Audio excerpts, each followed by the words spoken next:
Like, that was the only time where I was like having second thoughts. When I first married her, like, I was, holy shit, she is smoking all my weed. Like, I can't, like, an eighth would last me like at least 5 days. And now it's like lasting 2 nights. She would get high, and then 20 minutes later, you're like, can we smoke again? Like, goddamn, like, I can't even see straight. And you want to smoke again. Her DNA is built for smoking weed. These guys will tell you how many times I had to leave Nut Street early. It's like, I got the weed on me. I have to get home with this, or it's going to be crucial. Like, if I don't get home with this weed, like by 10 o'clock, one of my children will be dead. Hey there, what's happening in Wilmington? I'm Beck Lewis, and welcome to another episode of the Port City Sonic Scene. Tonight, we're doing a special episode live from the Nut Street Comedy House. This is the Port City Comic Scene, and we're here with Sean Webb, a local stand-up comedian, husband, father, student, and writer. Sean, welcome to the show. Thanks for having me. It is our pleasure. So, were you always funny? Were you the classic class clown, or are you a late bloomer? Yeah, no, I was always the class clown. I would have to make deals with my teachers. If I would behave and shut up, then they would give me 5 minutes at the end of class. Oh, you're kidding! To do what I wanted. So yeah. To entertain the others. That's great. Exactly. That is a very, very, very creative way to deal with a attention-seeking student. Yes. I was an attention whore. Oh yes, I think all great comedians probably are.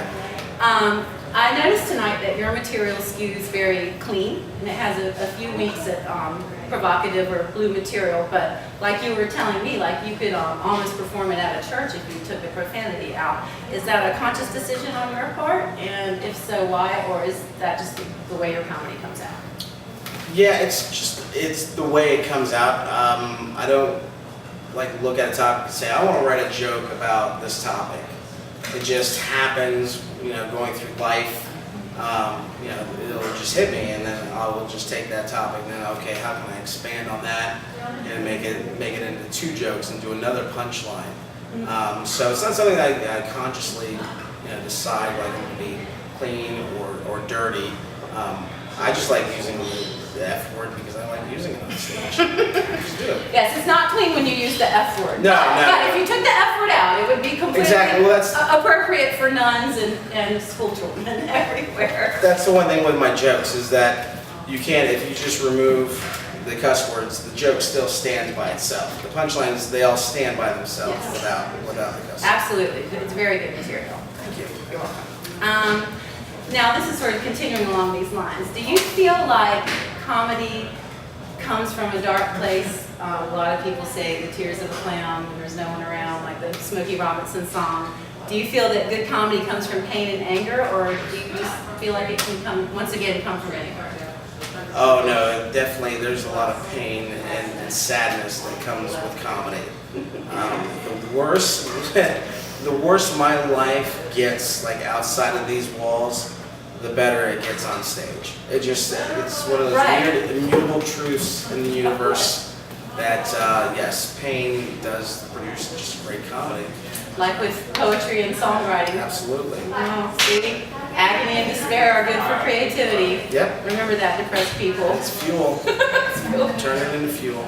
Now, tell us, is it difficult to work and be a family man and go to school and keep up with the performance lifestyle? I know there's lots of late nights and lots of hustle and bustle and early mornings for you. So how do you keep your energy up? Lots of Red Bull, methamphetamines. No. Crack. Yeah, crack. That's only if I'm on a deadline.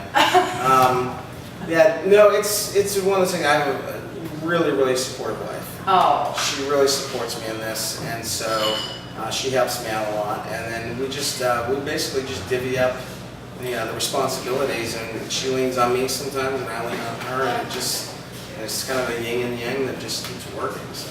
That's fantastic. So you have your nights like tonight, and then you'll give her a night. Oh, absolutely. That is wonderful. So we're almost wrapped up. I just have 2 more to go. Absolutely. I'd like to know who or what inspires you? My family really is the one that gives me. They write my material. Right. Basically, I mean, you heard my set tonight.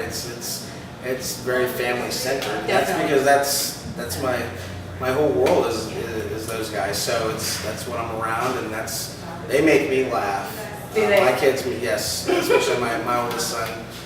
He constantly makes me laugh every day. So yeah, he's definitely has my sense of humor. Oh, good, It's, good. yeah, it's very sick and depraved. So he might be doing 5 minutes at the end of the class too. Yes. At his elementary school. Sometimes the counselor calls me like, we have to talk, Mr. Webb. He's talking about disturbing things. Doesn't bother me though. And you're just expecting it. Exactly. And it's just Exactly. fine. Well, that's fantastic. They do say too, right, you know, that truth is stranger than fiction. You know, that Absolutely. you can't come up with anything better than real life. Okay. Finally, what advice could you give a novice comedian who's trying to get their feet wet and doesn't know quite where to start? Come to Nut Street Comedy Club on Thursday nights, open mic. Sign up early. Get here the show starts at 9, get here at 8. Sign up. Don't make excuses. Just come here and do it. You will never feel ready, ever. If you're waiting to feel ready to do it, that day will never come. You just have to do it.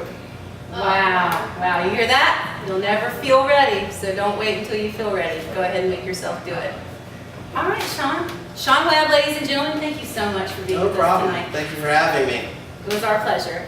And look for Sean every Thursday night here at Nut Street and Yep. Monday night sometimes at the Juggling Gypsy. Mondays at the Juggling Gypsy. Yep. Okay, and we'll see you later, Wilmington. Good night.